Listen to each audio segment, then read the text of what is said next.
Einstein साहब ने जो उनका फोटो इलेक्ट्रिक इफेक्ट एक्सपेरिमेंट था उसको एक्सप्लेन करने के लिए ट्रांसपेरेंट चैम्बर लिया और उसमें मेटल का कैथोड लिया। मेटल का कैथोड, जिस मेटल पे लाइट गिराते हैं उस मेटल प्लेट को कैथोड बना दिया और उसको बैटरी के नेगेटिव वोल्टेज से कनेक्ट किया। एंड जो दूसरा प्लेट है और दूसरा एनोड बनाया एंड मेटल कैथोड पे लाइट को फॉल करवाया। मेटल कैथोड को बैटरी के नेगेटिव से एंड एनोड को बैटरी के पॉजिटिव से कनेक्ट कर दिया एंड लाइट को मेटल कैथोड पे फॉल किया। जिससे हुआ क्या, तो मेटल कैथोड पे लाइट गिरेगा तो यहाँ से इलेक्ट्रॉन्स बाहर है, इलेक्ट्रॉन्स निकलेंगे। ये फोटो इलेक्ट्रिक इफेक्ट एक्सपेरिमेंट यही था कि लाइट जो मेटल पे गिरता है तो मेटल से इलेक्ट्रॉन बाहर आते हैं। इसी फिनोमेना को फोटो इलेक्ट्रिक इफेक्ट बोलते हैं। तो इलेक्ट्रॉन्स जो है वेरियस इनकी एनर्जी डिफरेंट होती है। यहाँ से जो इलेक्ट्रॉन्स आ रहे हैं, मेटल कैथोड से जो इलेक्ट्रॉन्स आते हैं उनकी एनर्जी जो वेरी करती है और उनकी मिनिमम एनर्जी, उनकी काइनेटिक एनर्जी जो है, तो दैट काइनेटिक एनर्जी जो है तो 0 to E-5 तक होती है। काइनेटिक एनर्जी की जो वैल्यू होती है 0 to E-5।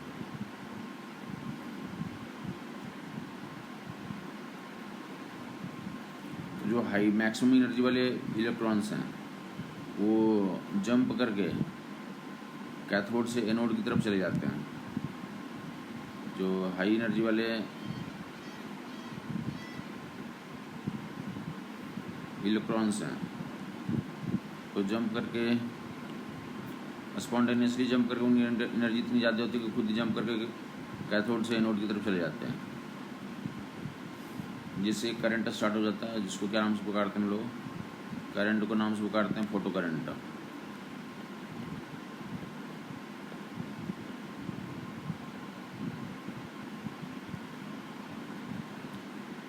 और एक्सपेरिमेंट में देखा गया कि अगर हम लोग एनोड वोल्टेज बढ़ाएं, increasing anode voltage, anode voltage को बढ़ाने से, इंक्रीजिंग एनोड वोल्टेज, ये एनोड का वोल्टेज इनिशियली क्या था, 0 था। अब इस वोल्टेज को बढ़ाते हैं, ये भी जो है तो हम लोग बढ़ाते हैं तो फोटो करंट क्या करता है, इंक्रीज करता है। हो क्या रहा है, क्योंकि उस कंडीशन में जो यहाँ पे लेस एनर्जेटिक इलेक्ट्रॉन्स हैं वो पहले जो उनकी एनर्जी कम होने के कारण जंप नहीं कर पा रहे थे एनोड पे, वोल्टेज बढ़ाने से वो इलेक्ट्रॉन्स भी पुल अप कर लिए जा रहे हैं, जिसके कारण जो है तो करंट इनिशियली बढ़ता है। But at a certain increase of voltage, increasing voltage had no effect on current. शुरू में वोल्टेज बढ़ाने से करंट बढ़ता है, बाद में जाकर के करंट बढ़ाने, वोल्टेज बढ़ाने का करंट पे कोई इफेक्ट नहीं आता है। दैट वोल्टेज इज कॉल्ड, तो करस्पॉन्डिंग दैट, उस वोल्टेज के करस्पॉन्डिंग करंट को हम लोग क्या बोलते हैं, सैचुरेशन करंट। करंट सैचुरेट हो गया तो रिवर्स प्रोसेस अप्लाई किया गया। स्टार्टिंग में इन सभी को हम लोग ग्राफ के थ्रू देख लेंगे, जो भी इन्फॉर्मेशन बोला जा रहा है। रिवर्स प्रोसेस किया गया कि अभी यहाँ पे क्या रखा हमने वोल्टेज, अभी जो वोल्टेज है तो मेटल का थोड़ा जो है निगेटिव और एनोड पॉजिटिव पे उल्टा कर दें। उल्टा कर दिया तो अगर ये मेटल का थोड़ा एनोड वोल्टेज मेरे निगेटिव है, एनोड वोल्टेज को निगेटिव कर दें तो उस कंडीशन में जो इलेक्ट्रॉन्स यहाँ से आ रहे हैं तो उनको रिपल्सन मिल रहा है। और उस कंडीशन में भी देखा गया कि जो हाईली एनर्जेटिक इलेक्ट्रॉन थे निगेटिव वोल्टेज पे भी जंप करके पहुंच गए। बट जो निगेटिव डायरेक्शन वोल्टेज एनोड का निगेटिव वोल्टेज बढ़ाते हैं, एक स्पेशल केस में जाकर के फोटो करंट जीरो हो जाता है। जहाँ पे फोटो करंट जीरो हो जाता है, आई जो है जीरो हो जाए, उस स्पेशल वोल्टेज को स्टॉपिंग वोल्ट बोलते हैं। स्टॉपिंग वोल्टेज और स्टॉपिंग पोटेंशियल, स्टॉपिंग वोल्टेज और स्टॉपिंग पोटेंशियल।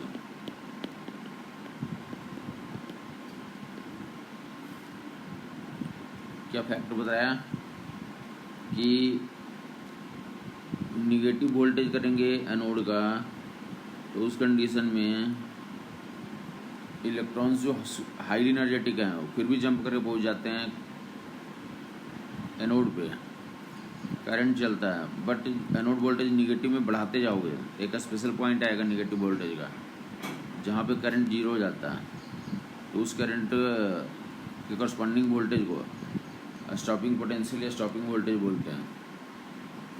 स्टॉपिंग पोटेंशियल और स्टॉपिंग वोल्टेज, तो दो इन्फॉर्मेशन मिला यहाँ से, एक जो करंट फोटो करंट और दूसरा stopping voltage. Current and stopping voltage इनको ग्राफ के थ्रू एक्सप्लेन किया, आई भी कर्व खींचा उसने। इस ग्राफ में सारा कुछ जो भी बोला गया तो आ जाएगा। करंट वर्सेस वोल्टेज, जो एनोड वो वोल्टेज लगा रहे हैं, ग्राफ जो है तो ऐसा है।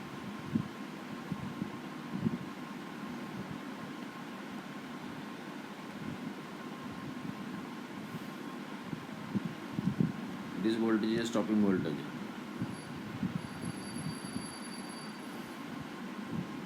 ये दिख रहा है कि एक पार्टिकुलर निगेटिव वोल्टेज पे, इस पार्टिकुलर निगेटिव वोल्टेज पे करंट की वैल्यू जीरो हो गई है। करंट की वैल्यू यहाँ जीरो है, और जैसे से ये वोल्टेज जो है बढ़ाते हैं, करंट बढ़ रहा है। बाद में जाकर वोल्टेज बढ़ाने का कोई इफेक्ट नहीं आ रहा। That current is called saturation current, या आइंस्टीन एक्सपेरिमेंट का आई वी कर्व है।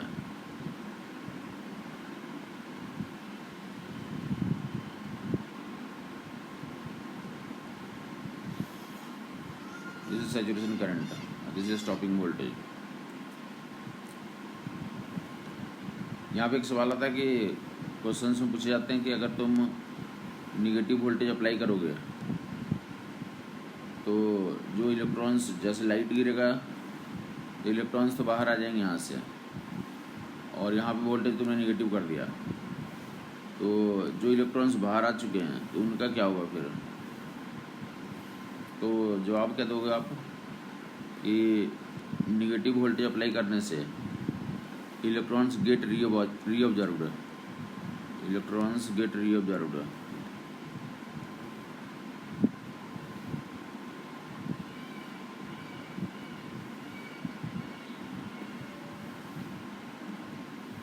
मेटल कैथोड में इलेक्ट्रॉन्स रीऑब्जर्व हो जाते हैं। रिवर्स डायरेक्शन में वोल्टेज अप्लाई करोगे तो रीऑब्जर्व कर लिए जाते हैं।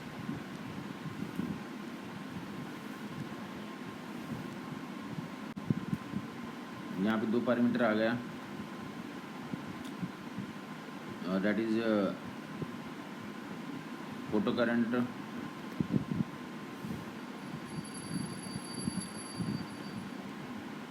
And stopping voltage.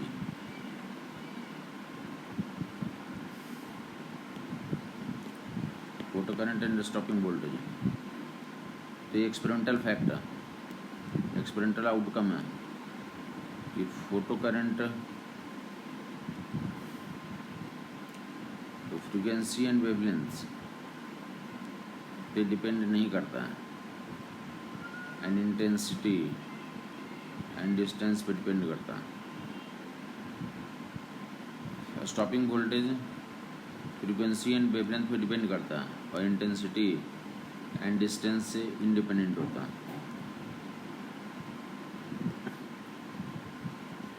Current and distance का graph, that is current and distance mathematically I portion to 1/r² से रिलेटेड होता है। करंट एंड डिस्टेंस का graph,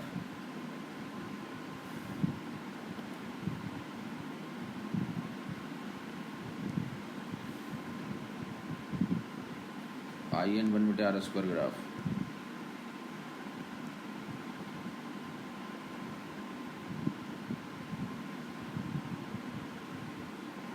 I N R graph will be like this.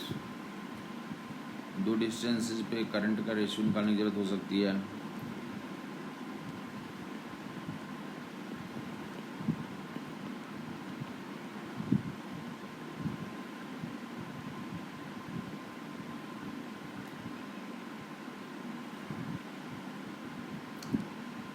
Current and distance का graph और relation ऐसा में होता है, काइनेटिक एनर्जी और स्टॉपिंग वोल्टेज का रिलेशन होता है।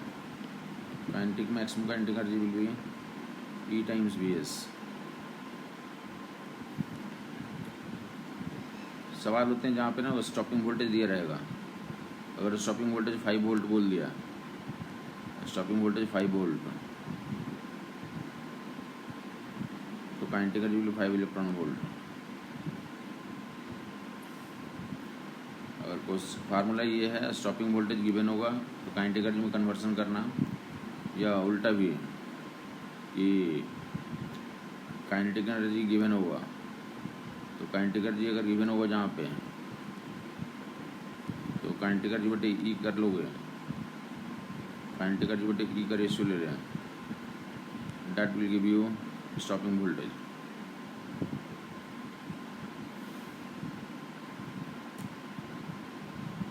केमैक्स एंड डीवीएस में रिलेशन होता है। जो जब एनोड पे वोल्टेज अप्लाई नहीं किया था तो काइनेटिक एनर्जी का जो रेंज था हमारा, काइनेटिक एनर्जी जो एक्सपेरिमेंट अर्लियर देखा था आपने कि ई एनर्जी का फोटोन आया, वर्क फंक्शन 5 है, तो मैक्सिमम काइनेटिक एनर्जी E-5 है, मिनिमम विल बी 0। अगर वोल्टेज एनोड पे भी लगा दोगे तो अब जो मैक्सिमम विल बी EV और EV दोनों तरफ ऐड हो जाएंगे। तो के की वैल्यू जो है कि EV से लेकर के E-5 प्लस EV तक होगी। जब एनोड वोल्टेज अप्लाई कर दोगे, भी क्या आपका यहाँ पे V is here anode voltage, anode voltage positive अगर लगाओगे, पॉजिटिव वोल्टेज है, उस केस के लिए लिखा गया। जो पीछे वाला केमैक्स का DVS था हमारा,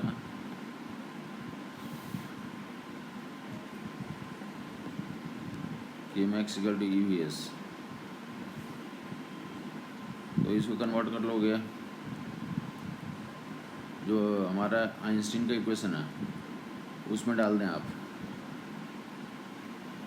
केमैक्स इक्वल टू E-5 या h-5 या SC/λ-5, तो केमैक्स की जगह पे EVS भर दें आप, केमैक्स की जगह पे EVS भर दें, तो रिलेशन ऐसे हो जाएंगे।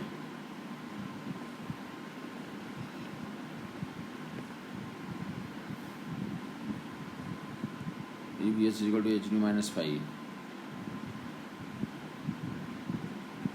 एक ही रिलेशन है ये, केमैक्स इक्वल टू केमैक्स के टर्म्स में और स्टॉपिंग वोल्टेज के टर्म्स में। यहाँ से वो मैथमेटिकली ऑब्वियसली दिख रहा है कि फ्रीक्वेंसी पे डिपेंड कर रहा है स्टॉपिंग वोल्टेज। अगर इसे आप चेंज करते हैं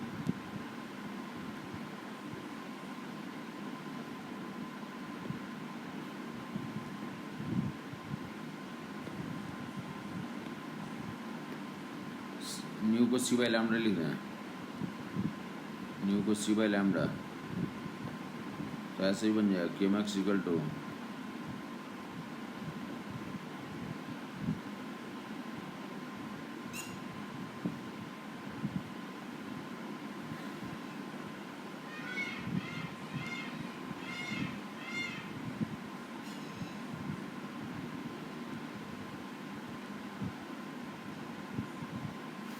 केमैक्स इक्वल टू h/λ-5 जई B S equal to S C वाले lambda minus five.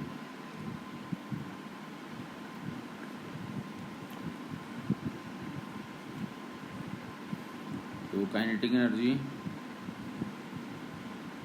And frequency का रिलेशन ऐसा हो गया।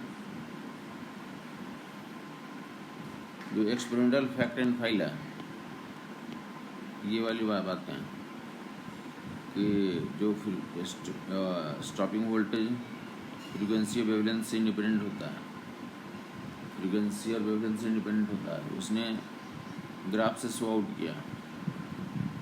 ग्राफ से उसने दिखाया कि आई वी कर्व में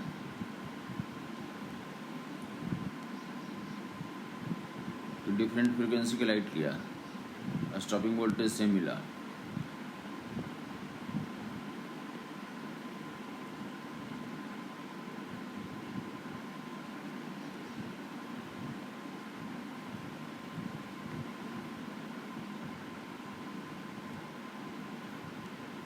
डिफरेंट फ्रीक्वेंसी का लाइट लिया, आई वी कर्व बनाया, तो स्टॉपिंग वोल्टेज अलग अलग फ्रीक्वेंसी का लाइट लिया, F1 एंड F2।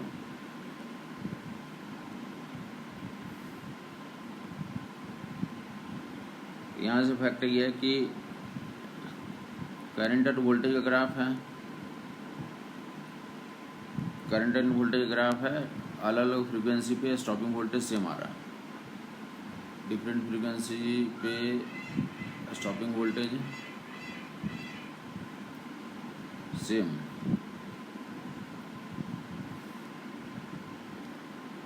अलग अलग फ्रीक्वेंसी पे स्टॉपिंग वोल्टेज सेम।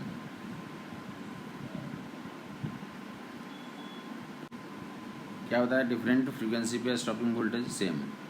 या सवाल पूछ लेते हैं कि सही स्टेटमेंट है गलत है, तो ये गलत है, क्योंकि फ्रीक्वेंसी स्टॉपिंग वोल्टेज डिपेंडेंट है। तो अलग अलग फ्रीक्वेंसी लोगों तो स्टॉपिंग वोल्टेज अलग अलग कहता तो सही था, ये गलत बोला गया। जो स्टेटमेंट है तुम्हारा, स्टेटमेंट है, उसको अगर ट्रू स्टेटमेंट को डिजाइन करोगे, स्टेटमेंट क्या है कि स्टॉपिंग वोल्टेज डिपेंड करता है, तो डिपेंड करता है, अलग अलग फ्रीक्वेंसी लोगों तो अलग अलग ग्राफ होने चाहिए। सेम बना दिया तो गलत है। जहाँ पर आएगा तो आइडेंटिफाई कर लोगे, या ट्रू ग्राफ देखेगा करंट एंड वोल्टेज,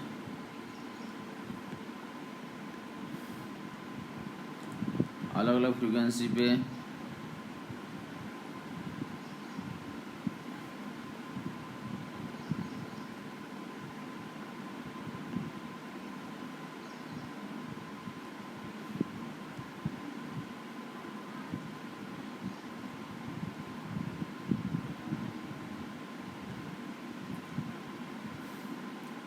फ्रीक्वेंसी अलग अलग है, तो अलग अलग फ्रीक्वेंसी पे स्टॉपिंग वोल्टेज भी क्या होंगे,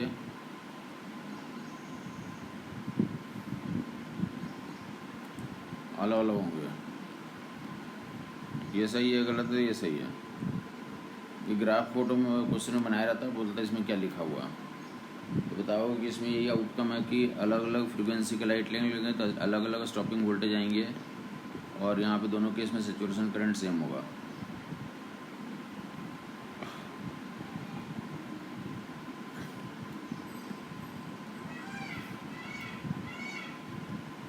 और ऑप्शंस में तो ऐसे भी लिखा रहता है कौन बड़ा है छोटा है, अगर F2 बड़ा होगा F1 से, VS2 बड़ा होगा VS1 से।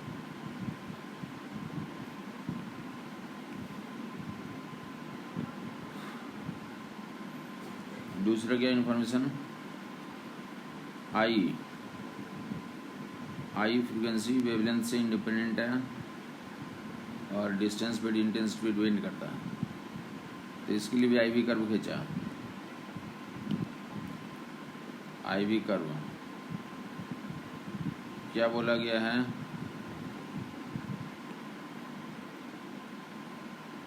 फ्रीक्वेंसी अलग अलग फ्रीक्वेंसी का लाइट लिया,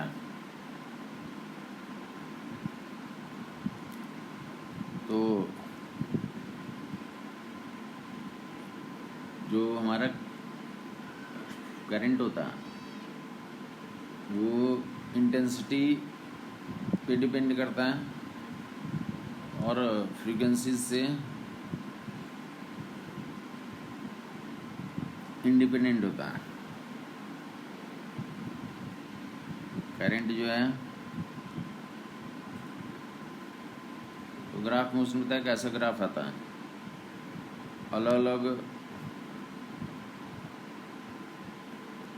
सैचुरेशन करंट्स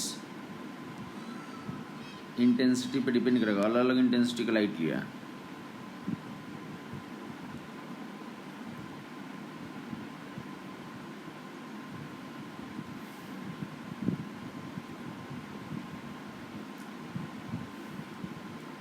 अलग अलग इंटेंसिटी का लाइट लिया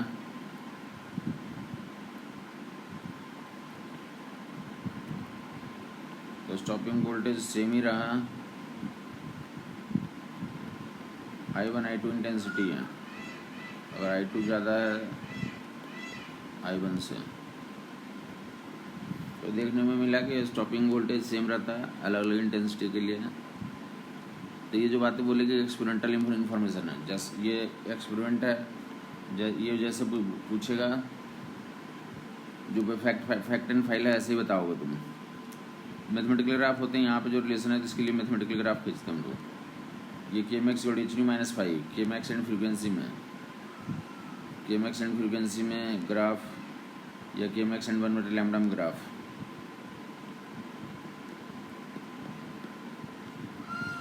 के max equal to H minus five, maximum current का ये frequency graph, that will be a straight line, a slope will be h।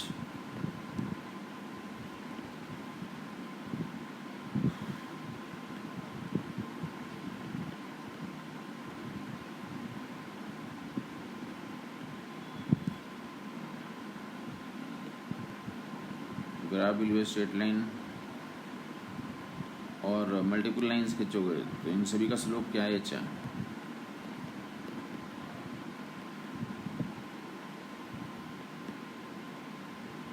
और यहाँ पे इस एक्सिस पे क्या है, फ्रीक्वेंसी जीरो, तो इस एक्सिस पे फ्रीक्वेंसी जीरो कर दोगे।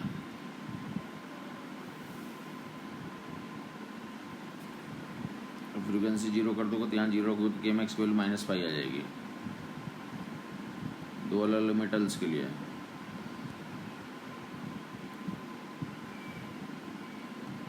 तो ग्राफ से ये पूछा था कि के मैक्स एंड न्यू का ग्राफ कैसा होगा, तो स्ट्रेट लाइन होगा, एंड स्लोप क्या होगा, तो एच होगा। एंड जो डिफरेंट मेटल्स रहेंगे तो जिस मेटल का इंटरसेप्ट ज़्यादा रहेगा उसका वर्क फंक्शन ज़्यादा होगा। मेटल नाम दे दिया metal 1 and metal 2, metal 2 metal 1।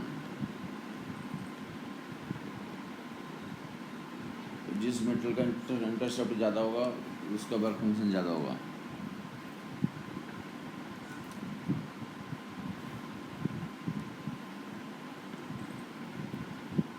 Corresponding इस एक्सिस पे, हॉरिजॉन्टल वाला एक्सिस पे तुम पता कर सकते हो कि यहाँ पे के जीरो कर दो और के मैक्स जीरो कर दोगे तो ये जो फ्रीक्वेंसी है थ्रेशोल्ड फ्रीक्वेंसी होगी इन मेटल्स की, न्यू नॉट 1 न्यू नॉट 2। पहचानने के लिए ज़रूरत हो सकती है कहीं पे क्वेश्चन दिया रहेगा मेटल 1 मेटल 2 का थ्रेशोल्ड फ्रीक्वेंसी बताओ, यहाँ से बता सकते हैं आप। तो K max and 1/λ graph, K max mathematical graph पढ़ रहे हैं हम लोग। एससी फिर से graph will be K max 1/λ, K max and 1/λ में जो ग्राफ आएगा that will be a straight line, slope will be S सी।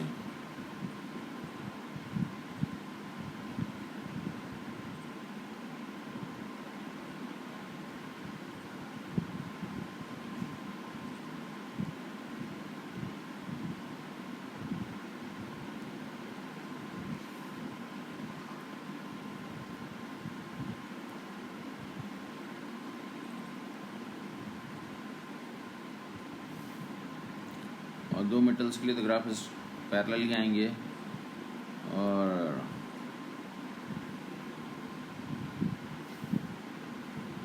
जिस मेटल के लिए ज़्यादा इंटरसेप्ट होगा उसका वर्क फंक्शन ज़्यादा होगा। ये इंटरसेप्ट ज़्यादा तो वर्क फंक्शन ज़्यादा, और ये वाली वैल्यू 1/λ0 देगा। उस मेटल का 1/λ0 निकल कर जाएगा। ये मैथमेटिकल ग्राफ है।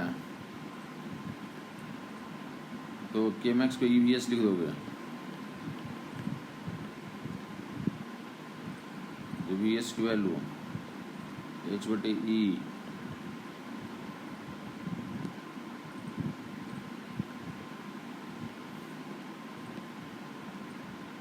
Stopping voltage and frequency graph खींचोगे, stopping voltage and frequency graph,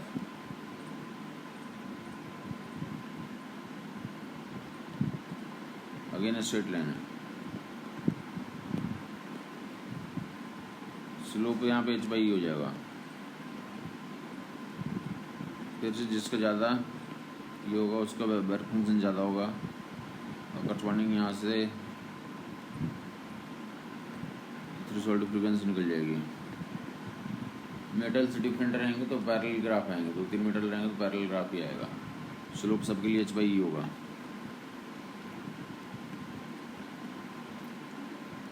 तो that will EVS H nu - phi, nu को C/λ लिख दो।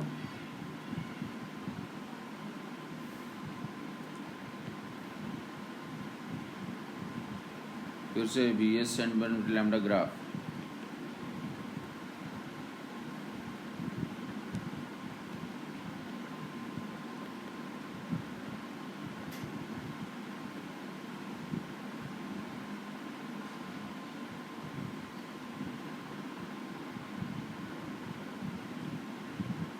Stopping voltage and 1/λ, graph will be straight line, graph will be straight line.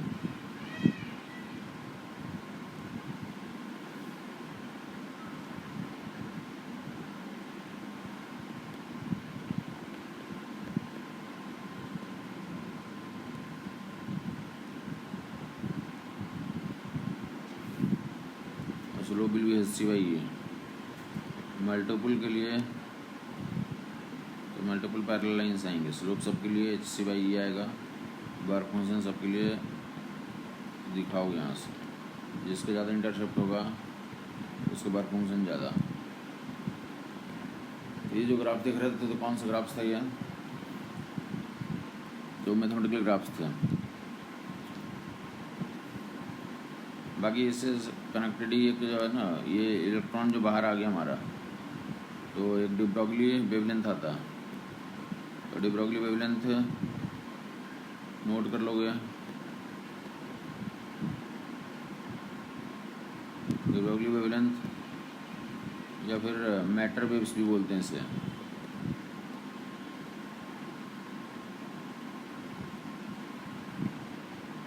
Differently यहाँ से एक question exam में पूछे जाते हैं। De Broglie wavelength, de Broglie साहब ने क्या बोला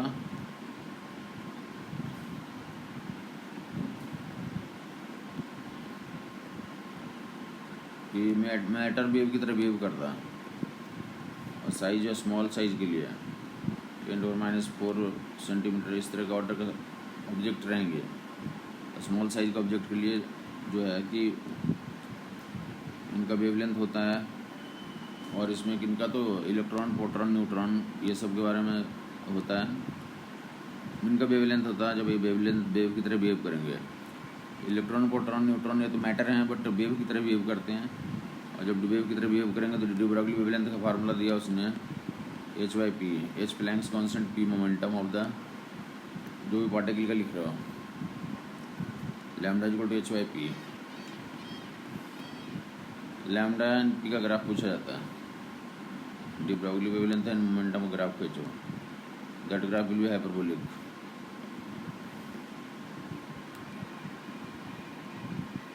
लैम्डा = H/P, P क्या मोमेंटम है, इसे वेरियस तरीके से एक्सप्रेस कर सकते हो मोमेंटम को। Lambda equal to H by P H by M भी, lambda equal to H by root 2m के,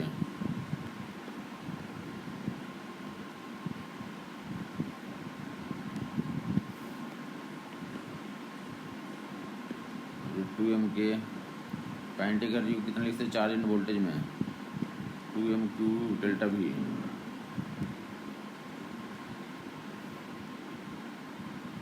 या जहाँ पे काइनेटिक एनर्जी को टेम्परेचर के टर्म्स में, थर्मल न्यूट्रॉन्स के लिए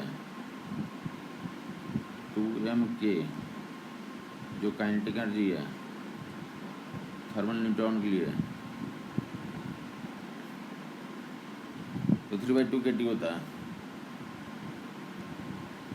काइनेटिक एनर्जी 3/2 kT, कैंसिल कर दोगे। थर्मल न्यूट्रॉन के लिए, न्यूट्रॉन के लिए ऊपर वाले सभी लोग जो है तो चार्ज था, प्रोटॉन पे, इलेक्ट्रॉन पे, अल्फा पार्टिकल पे चार्ज होते हैं, तो चार्ज जिस पे था उसके लिए तो ऊपर वाला फार्मूला लगाएंगे। न्यूट्रॉन पे चार्ज नहीं है तो उनको गर्म करके उसका वेवलेंथ निकालते हैं।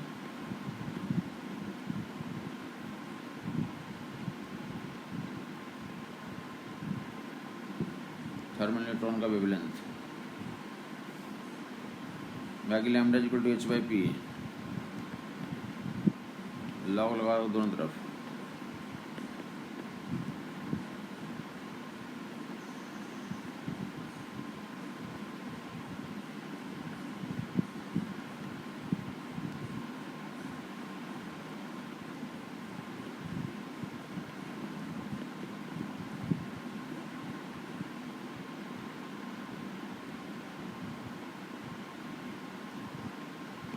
Log lambda in log P का ग्राफ क्या हो जाएगा, स्ट्रेट लाइन हो जाएगा, स्लोप निगेटिव आ जाएगा।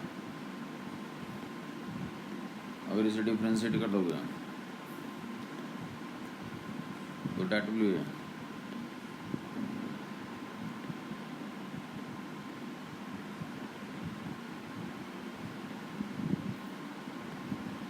कोई 3 वैल्यूज दिए रहते हैं, चौथा निकालने की जरूरत पड़ती है।